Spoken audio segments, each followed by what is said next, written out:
Nik uste funtsezkoa dela herri batek bertako komertzioa izatea, bestela bertako komertziorik gabe herrie hilda gelditzen da. Eta ikusten nahi geha, kale nagusin bertan, nola ixten nahi dien, gure asmoa da hori indartzea, egon daitezken ekintzak eta bultzatu, komertzio berriak jartzeko eta hutsik dauden lokalak nolabait lagundu komertzioak ireki daitezen.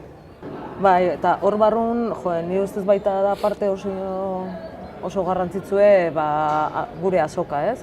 Jakiteko behintzat zai da erosten, ez? Ez bakarrik zer da lokala, zer da ez da lokala, zer da garaikoa, zer ez da garaikoa, zer da ekologikoa, informazio hori edukitzea gero zu erabakitzen duzu, zen nahi dezun erosten. Zuk azkenen jumar bali madezu ez dakit noa erostea, kotxea behar dezu, eta denbora, eta aldiz herri bertan baldin badaukezu, argi dago ez daukezula kotxe beharrik, beraz denbora gutxigo erabiliko duzu, azkenen merkeo bateako zaizu. Eta gero kulturalki, herri bat asoka gabe ez dakit, igual txikitatik ezagutzen dezulako, ez?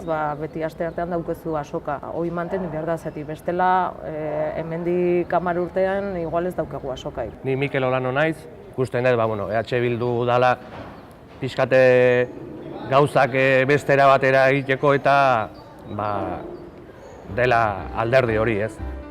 Ni Joli Hernandez naiz, eta aurkezten naiz EH Bildun izenen, pentsatzen dolako Beasainen gauza asko aldauen behar diela eta saiatuko naiz aldanan aldatzea.